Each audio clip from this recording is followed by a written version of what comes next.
Está começando mais um podcast aqui na Super ITV, da nova Super Telecom. E aqui comigo, Toninho Coelho, hoje, Júlia Velar. Tudo bem, Júlio? Boa noite, bom dia, boa tarde.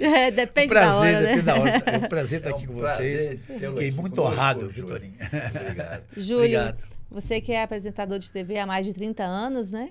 Quanto? 30? 33, vai fazer 34 agora em setembro. 34 na TV Rio Doce. Todo esse tempo na TV Rio Doce? Todo esse tempo na TV Rio Doce. Antes eu tive fazendo um GV Contato ao sábado da Bandeirante, com Carlinhos Simões, Sérgio Sobreira, Samuel Sabag. Fazia um quadro lá de 20 minutos ao sábado. E era levado para Bandeirante, isso nos anos 70. E depois voltava para vir aqui, né? Depois eu fiz o Estúdio 3 na TV Manchete. E um ano ainda na TV Leste, era na Globo. Mas depois eu não era padrão Globo, né? Então, como é que você chegou na TV Rio Doce? Na TV Rio Doce, cheguei pelas mãos do Toninho Coelho. Ele bateu um papo comigo e falou assim, rapaz, vai lá. Eu falei, não sei. Eu falei, não, vai lá, rapaz, você vai fazer um programa ao vivo, você tem condição disso. E quando nós começamos, 1h30 de programa. Ao vivo. Como é que chamava? Chamava o programa Júlia Velar. Júlia Velar. O estúdio era todo de camarim de ovos. Era uma câmera só. Né? Quando eu despedia, o pessoal esquecia de desligar a câmera, eu preenchia minha barriga, eu tirava a roupa, a camisa, ia trocar de camisa. Era uma loucura, mas era maravilhoso, né? E era aquela coisa, a TV Rio Doce, eu falo assim, a TV Rio Doce é a mãe das TVs do leste de Minas, né? É a escola, né? A escola. Todas essas pessoas estão aí no Brasil afora e aqui fazendo jornalismo, passou pela TV Rio Doce. Passou pelo Dilei Márcio, né? Ali, ele ensina grande mestre ensinando o pessoal a fazer jornalismo. Fizeram estágio comigo, muitos deles, né? E aí a gente, né? Eu lembro também de um episódio muito interessante da Tessa Damasceno. O Toninho me convidou e falou assim, ô Júlio, faz um quadro aí com a Tessa de cultura e a Tessa para gravar. Ela demorava 40 minutos para gravar 10 minutos. Era difícil demais. Ela, não, mas ia. Aí um dia eu falei, Tessa, agora você vai se virar, porque eu vou tirar férias, vou para o Rio de Janeiro, ficar um mês lá, você vai fazer meu programa sozinho. E ao vivo? Toninho? Ela fez quando eu voltei, ao vivo. Quando eu voltei, a Tessa já está com o programa dela. Nossa. Foi aqui, né, Toninho? Ô, Júlio, agora, e a política? Você está voltando à política? Você foi vereador quantos 7 mandatos de vereador, 2 vezes presidente da Câmara, secretário do Meio Ambiente e presidente da FUNSEC, que você também já foi. Né? Antes de ser vereador, tudo isso? Não, tudo junto. Tudo junto. Né? Eu era presidente da Câmara, eu era líder de governo do Paulo Fernando. O Paulo Fernando queria acabar com a FUNSEC, porque todo mundo que colocava lá não dava certo. Você lembra disso? Né, Paulo? Não dava certo. Todo mundo que colocava lá não dava certo. Aí ele me chamou como líder de governo, vou mandar um projeto para a Câmara para acabar com a FUNSEC. E não tem jeito. Vamos ficar com a Secretaria de Educação e tudo mais. Não, depois você pode fazer essa cultura. Não. Vai dar. Não, Paulo. Então você assume a FUNSEC. Falei, mas aí. Ainda brinquei com ele. Se eu assumir a FUNSEC, depois você mandou me demitir, eu vou virar contra você na Câmara, hein? Brincando, não. Eu quero você lá. E dei certo, né, Toninho? Foi muito bom. Eles falam que os 2 melhores, com todo o respeito que a gente tem os que passaram, os 2 melhores presidentes que a FUNSEC teve foi Toninho Coelho e Júlia Velar. Porque nós incrementamos a cultura em Governador Valadares. Foi uma pena a gente não dar continuidade ao trabalho da açucareira, né? Da açucareira, né, Toninho? Eu levei o museu para lá, você lembra? Eu lembro. Museu da cidade. Aí depois entrou outro presidente da FUNSEC, foi e tirou o museu de lá. Por que eu pus lá na açucareira? E fizemos um convênio com a Valadarense, para a Valadarense levar os estudantes lá. O estudante ia conhecer a açucareira, que é um patrimônio cultural da cidade, que aquilo ali foi doado para a prefeitura para ser simplesmente palco cultural. É claro. Mas nada. Ali não pode ser prédio, não pode ser um restaurante, nada. Pode ter um restaurante lá dentro, mas é cultura, tem que ter alguma coisa de cultura lá. Queria saber de você, como apresentador de TV, isso te facilitou chegar na Câmara, chegar a ser vereador? Isso ajudou? Não, eu fui vereador antes de mexer com televisão. Ah, foi? Eu fui vereador com 23 anos de idade. Líder estudantil. É mesmo? Eu fui presidente de todos os grêmios diretórios estudantis que existiam em Valadares, que eu gostava de estudar de colégio. Então, todos os colégios que eu estudei, eu fui líder estudantil. E fui presidente do Conselho de Presidente da União Estudantil de Valadares, que era o Senado da UEGV. A política já estava na veia, Já estava na veia. Eu já gostava. Né? Eu já gostava, mas eu nunca imaginei que eu ia ser jornalista. Né? Eu tinha passado no vestibular de medicina, na Universidade Federal de Minas Gerais, Naquela época, passar na medicina, isso nos anos 70, é uma coisa de louco, não passava qualquer um. É muito difícil. Ainda mais eu que era pobre. Mas o deputado federal Murilo Badaró, né? Eu trabalhei com o Murilo Badaró aqui, eu e a Maria Deslandes, demos ele numa eleição. Nicinha. Demos a ele 1.300 votos, ele ficou encantado com aqui. Naquela época, 1.300 votos em Valadares era muito voto. Cidade de 18 mil eleitores, na época. Aí eu falei com ele que eu queria fazer o vestibular, e falei, vai fazer vestibular. Fiz o vestibular da Universidade de Girardins e passei. Só que quando eu estava preparando para ir, meu pai faleceu. Meu pai faleceu e aí eu não pude mais, porque eu era o mais velho, 22 anos, e meu pai deixou uma herança muito grande para mim. 10 irmãos menores do que eu e mais 3 de criação, 13. Para cuidar. Para cuidar. E eu cuidei deles até o fim da vida. E ainda estou cuidando de todos eles. Mas aí, Júlio, falando do seu programa, até hoje tem lá aquela vinheta lá que todo mundo gosta de mim. Da onde surgiu aquela vinheta? E aquilo eu não sei como é que aconteceu. Um dia, Júlio, Bom, vou tentar te falar mais ou menos quem que é. O João Emílio sempre foi muito caladão, quieto, né? O João Emílio falou assim, você tem que pôr uma música que agita aí da Jovem Guarda. E eu gostava dessa música. Todo mundo, aí falou assim, todo mundo gosta de mim. Eu falei assim, mas não é todo mundo gosta de mim, não. Né? E eu era colunista do Diário do Rio Doce na época, né, Tony? Já era colunista do Diário. No Diário do Rio Doce eu fiquei 26 anos como colunista, o que mais durou. Você não formou em medicina, mas formou em jornalismo? Não, foi jornalista. Não, fui jornalista para ir, né? Para ir. Virei jornalista para ir. E aí eu gostei dessa música, mas nem todo mundo gosta de mim. Mas aí ficou e hoje é padrão. Tem vezes que eu saio na rua, o menino fala assim, olha lá, pai, aquele homem, todo mundo gosta de mim. Virou marca registrada, Virou né? marca registrada. Mas e aí, ao longo dos anos, né, Toninho, aí ficou aí registrado também. Sua carreira na política, tanto na TV como jornalista e na carreira política. E aí, logicamente, que a televisão ajudou muito, né? A sua imagem. Agora, Júlio, por que você está querendo voltar? Algum projeto que você deixou de fazer? Ô, Toninho, é para evitar que uma pessoa pior do que a gente fica lá. Você sabe, eu aprendi isso com o doutor Hermílio. Quando eu fui para a prefeitura, doutor Hermílio, o Alcino Nascimento chegou eu morava no Morro do Carapina, no pé do Morro do Carapina. Você sabe que meu pai tinha uma gráfica lá. Chegou uma Brasília branca, naquela época, 1974, por aí. Uma Brasília branca era um carro do ano, né? Ainda mais com uma placa branca. Alcino chega, paletó e gravata, ele sempre gostava de paletó e gravata. O motorista falou, quero te levar lá para o doutor Hermílio te conhecer. O doutor Hermílio já me conhecia, mas ele quer conversar com você. Cheguei lá, o doutor Hermílio virou para mim e falou, eu fui tremendo, né? E eu não tinha roupa direito, fui numa chinela franciscana, você conhece a chinela franciscana? Nordestina? Fui não, franciscana, tomei banho, passei um glostório no cabelo e fui. Aí o doutor Hermílio falou assim, meu prejado, eu queria conversar com você, é um assunto importante. Você é líder estudantil, eu vejo o movimento, você está por aí, nos jornais, fazendo movimento estudantil. E eu fui sabendo que seu pai faleceu e você está com 13 irmãos para tratar. Como é que está a sua situação? Falei, difícil. Meu pai deixou uma gráficazinha muito ruimzinha, a gente está trabalhando, fazendo aqui, mas com dificuldade. Não tem casa própria, não tem nada. Porque, na verdade, a situação minha é tão caótica. Quando meu pai morreu, eu tive que pedir ao prefeito um caixão. Sebastião Mendes de Barra me deu um caixão para enterrar meu pai. E a Fusob naquela época fabricava caixão, né Toninho? Aí, doutor, quando ele falou assim, você vem cá trabalhar comigo aqui como fosse um boy, ajudar a arrumar aqui, receber as pessoas e vai ficando por aqui. Você vai ficar lotado no CEMOV, vai ganhar um salário e meio, carteira registrada. Tá bom, eu fui. Mas por prazer. Eu dava aula também, Maria Deslandes me arranjou aula, eu dava aula. Eu estudava e uma vez por semana na aula. E dava aula em 5 colégios de Valadares. Não. E saía a pé do Grande Duquesne para dar aula na Vila Isa. Isso foi durante 12 anos da minha vida. Aí, o doutor Hermílio vai e fala comigo assim, 6 meses depois, me chama no gabinete e fala assim, meu prejado, tem um negócio para te falar com você, você não vai ser mais trabalhar aqui com o office boy mais não. Falei, pensei, acabou, né? Você agora vai ser chefe de gabinete. De 1 salário e meio para 10 salários mínimos. Eu lembro disso. Você lembra, Toninho? De 1 salário e meio para 10 salários mínimos. Largou até a escola. Não, continuei estudando, dando aula à noite, que eu sempre gostei da aula, dei aula durante 18 anos da minha vida. Eu sempre gostei. Eu parei de dar aula porque você não podia mais chamar a atenção do aluno, nem encostar nele. Eu gostava de dar uns beliscão de vez em quando no aluno, né? E aluno comigo nunca tomou bomba.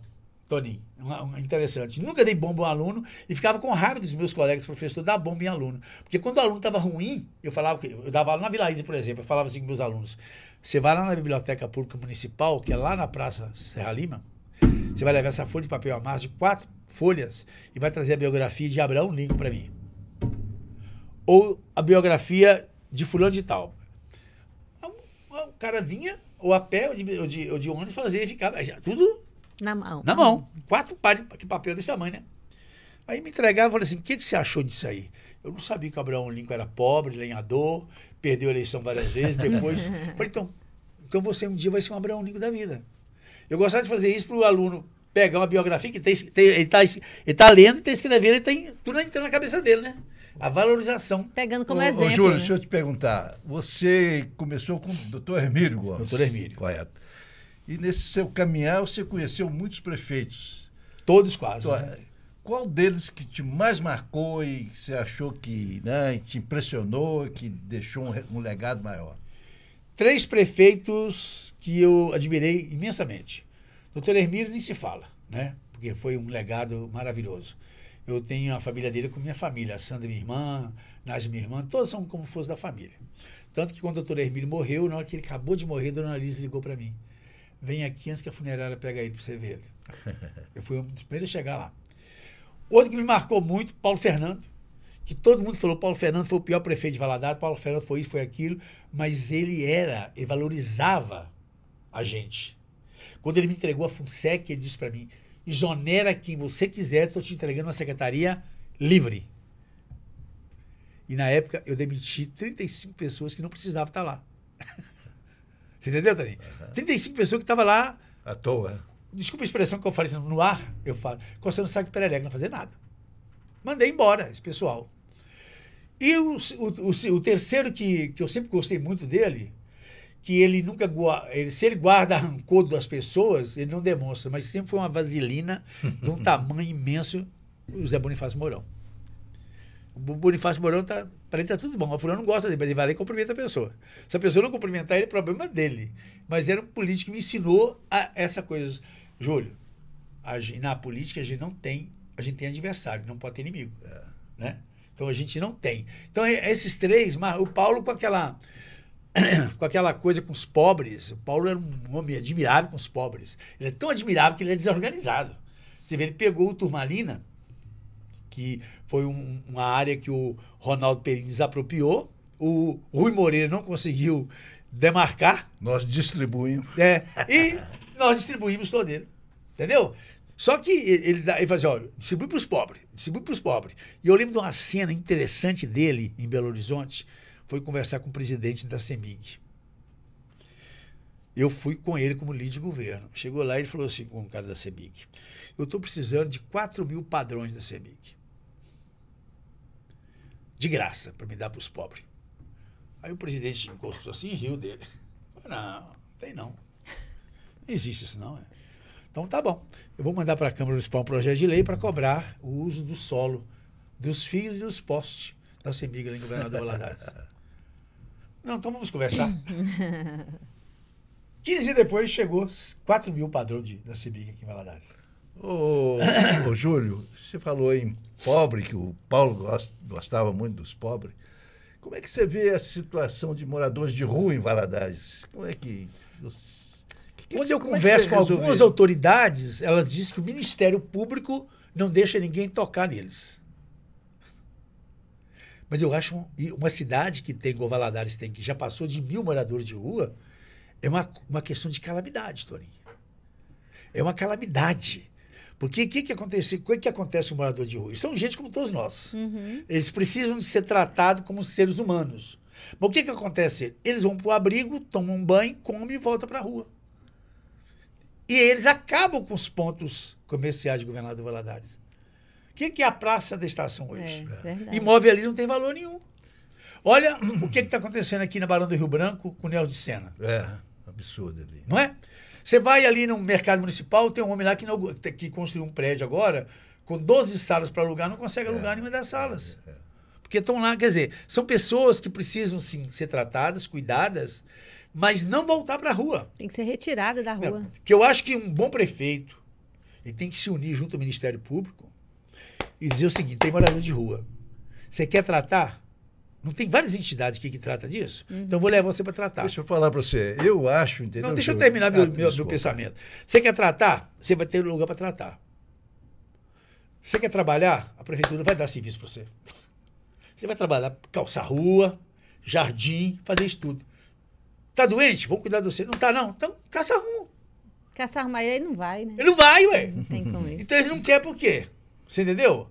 Eles têm que ser tratados como seres humanos, mas tem que ter uma limitação sobre isso. Isso está denegrindo a imagem do governador Valadares. Você sabe o que é, Júlio? É realmente esse direito de ir e vir, isso não tem.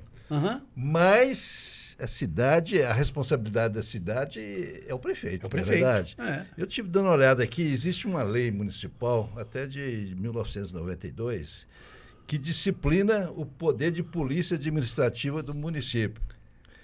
E fala que é dever da prefeitura zelar pela manutenção da ordem, da moralidade e do sossego público. Então, há pouco tempo eu vi uma reportagem de um prefeito, se não me engano, de Bauru, no São Paulo. O cara peitou. A cidade é minha. De Bauru e outro de Santa Catarina. É. Então, acho que tem que peitar, entendeu?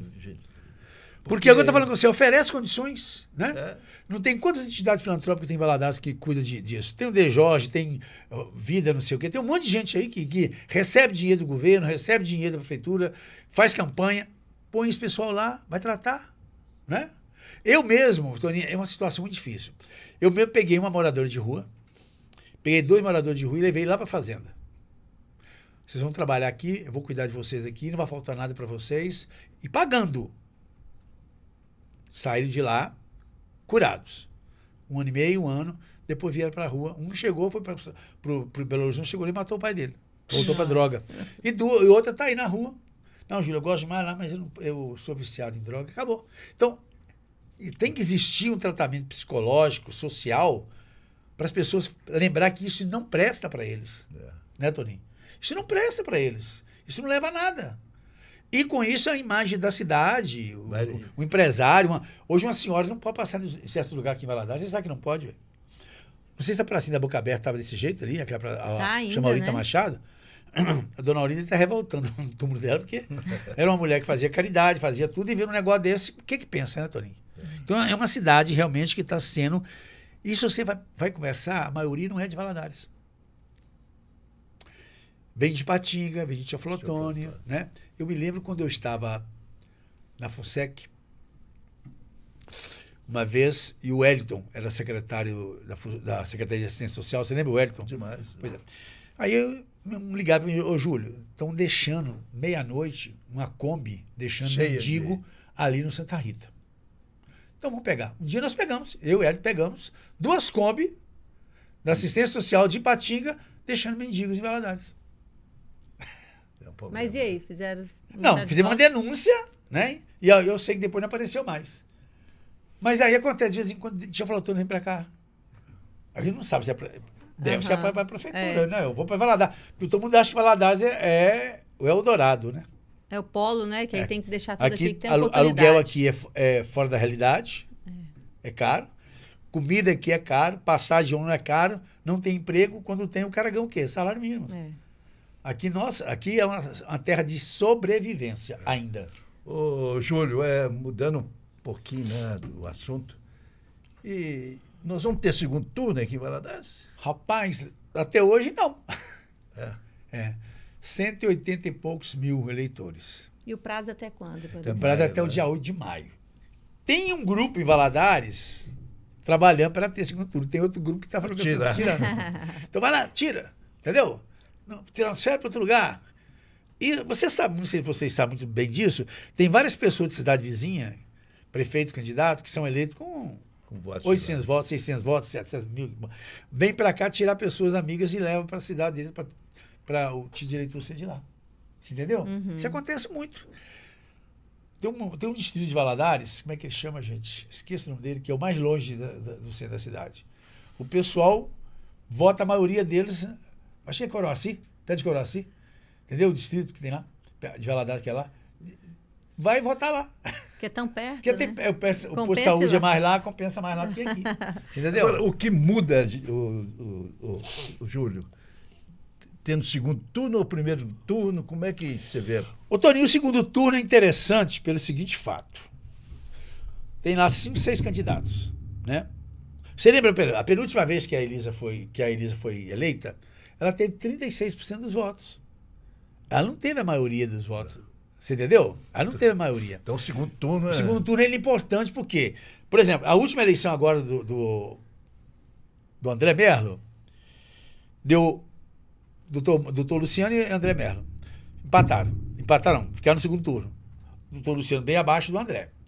E aí houve aquela agonia, o doutor Luciano vai ganhar, fica uma loucura de que vai ganhar, até na última hora ia ganhar, o pessoal do André Merlo ficou doido, fizeram uma reunião de 600 pessoas lá, nossa, nós temos que ganhar, e ganhou de balaiada, porque num discurso, no bate-boca de televisão lá do debate, o Luciano só coçava a cabeça e não sabia responder nada. E aí o André ganhou, mas mesmo assim, 70 mil eleitores não foram votar no segundo turno. Muita gente. Você entendeu? Entendi. O André teve a maioria, mas 70 mil eleitores não foram votar no segundo turno. Então, olha aí pra você como é que é a situação. Mas nós corremos risco, por exemplo, de ter aí 10 candidatos e se não tiver segundo turno, vai votar, ter aí 30 mil, 40 mil votos numa cidade de 200 mil eleitores. Mas eleito. tudo indica, tudo parece que estão preocupados com isso. Estão né? preocupados, muito preocupados. Não é? Porque o PL mesmo não lançou candidato ainda. O PL até agora não lançou. Eu fui PL. Uhum. Eu fui PL. Quando eu fiquei no Partido Novo, no Partido Verde, eu fiquei na presidência dele 8 anos, depois o Abraão, ligado a mim também, mais 6 anos. O Partido Novo, o Partido Verde nunca interferiu na minha posição aqui em Valadares. O PT ia lá brigar com eles, outros partidos. Não, o Júlio tem que ficar com a gente. Eu, não mexe com o Júlio, não, deixa o Júlio quieto lá. Então nós ficamos com quem nós queríamos. Seguimos o André 2 vezes, né? E ficamos com quem a gente queria. Agora o Partido Novo mudou. O Partido Novo federalizou com o PT. Todos os votos do Partido Novo é voto para o PT. Você fala do PV. PV. Todos os votos que o PV tiver em Valadares, agora nas eleições municipais, vai Pro PT. Pro PT. Federalizou. Ele, a rede, aquele negócio todo. E aí, o que acontece? Se o Leonardo Monteiro é o candidato a prefeito pelo PT, o Partido Verde vai trabalhar para Leonardo Monteiro. Uhum. Eu até falei com um amigo nosso, que é meu amigo e seu, Paulo de Tassi, que filiou ao PT. Ao PV. Ele está no PT. Né? Então, quando eu vi que não tinha jeito, o Leonardo Monteiro até chegou a conversar comigo, Júlio, continua com a gente que não. Não, Léo, eu já votei no Lula acreditando no Lula, hoje não tem jeito mais. Né? Eu sou bolsonarista? Sou, não sou radical. Não sou quebrando doente, não. Eu acho que o Bolsonaro devia ter mais um tempo no Brasil para fazer alguma coisa.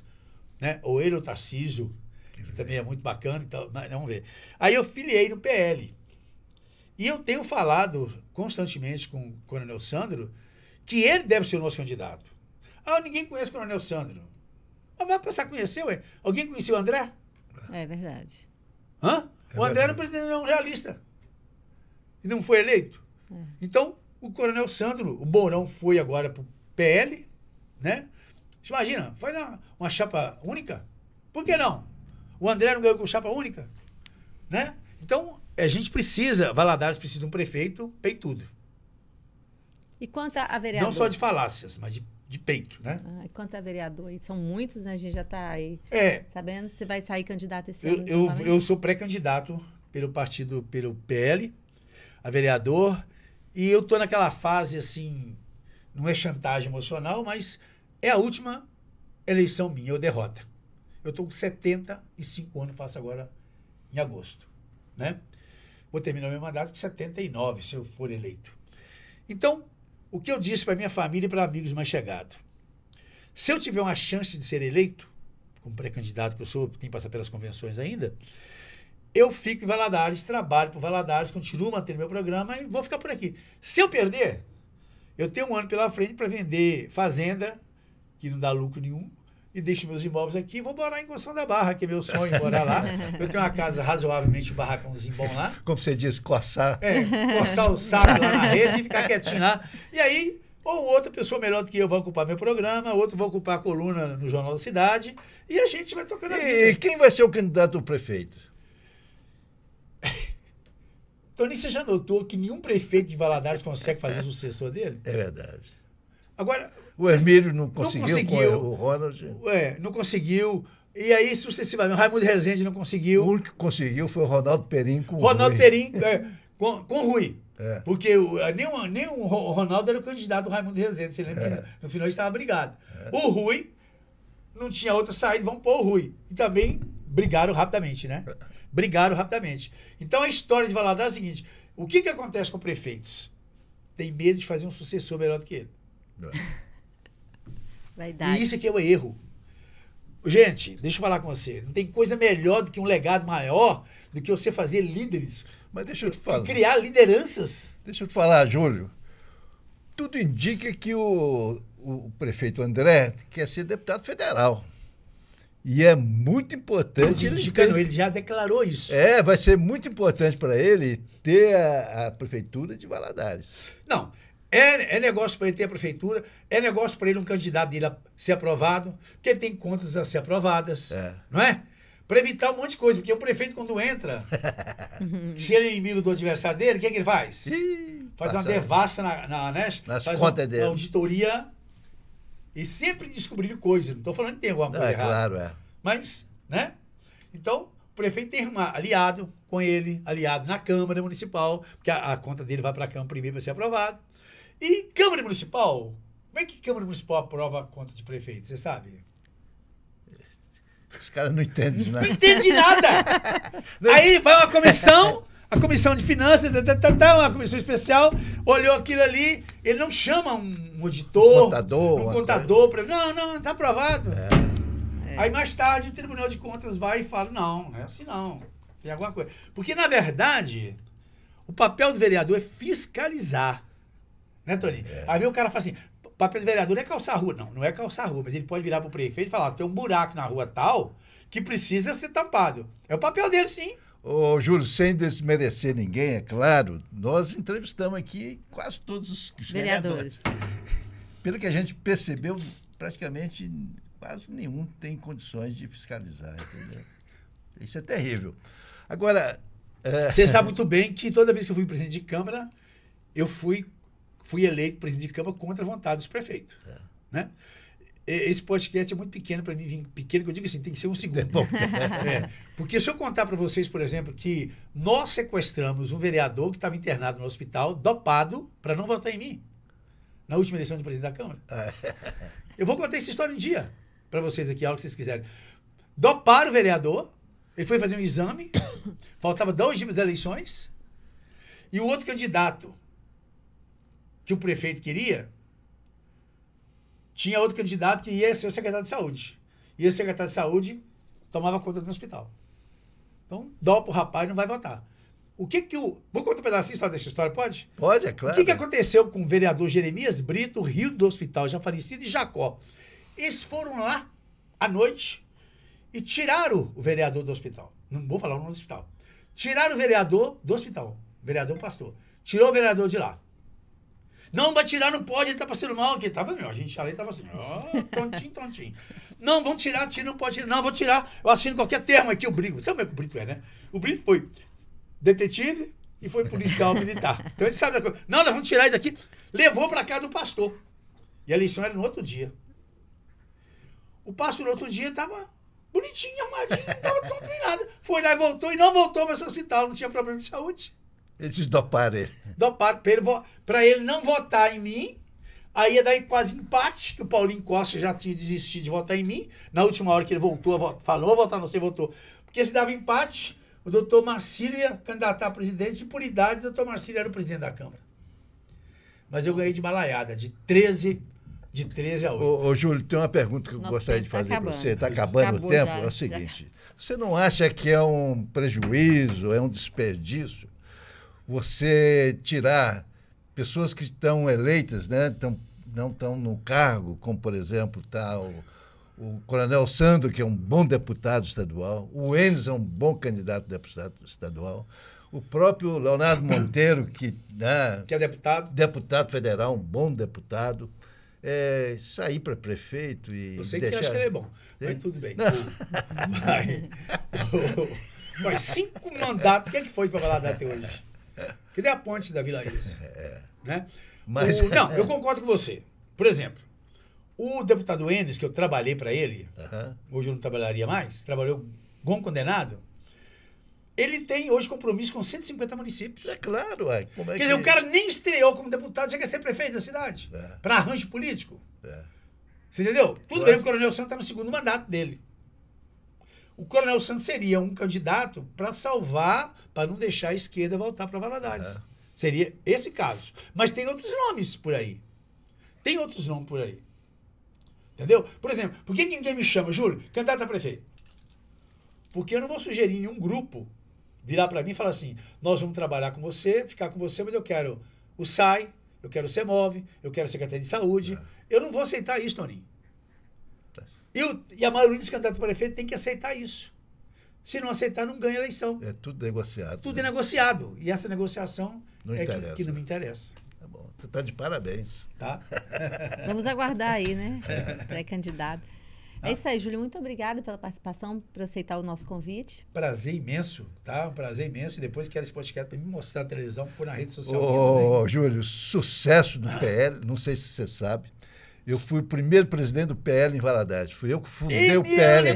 Foi verdade que você foi candidato a deputado, não foi? Deputado pelo PL. Foi verdade. E eu era presidente do diretório municipal do PL. Do PL. A pedido do doutor... foi ministro da Cultura, doutor Luiz Pimenta. Luiz Pimenta, isso, grande Luiz Pimenta, né? Um dos maiores intelectuais do Brasil, né, mineiro daquele. Mas é isso aí, Júlio. Eu sucesso aí na sua campanha. Amém, obrigado por tudo. Um abraço a todos do PL. Vou publicar isso no jornal essa semana. Agora falar, Toninho foi o primeiro precursor do PL em Valadares. É isso obrigado. aí. E a gente vai ficando por aqui com mais um podcast. Até semana que vem. Tchau. Muito obrigado.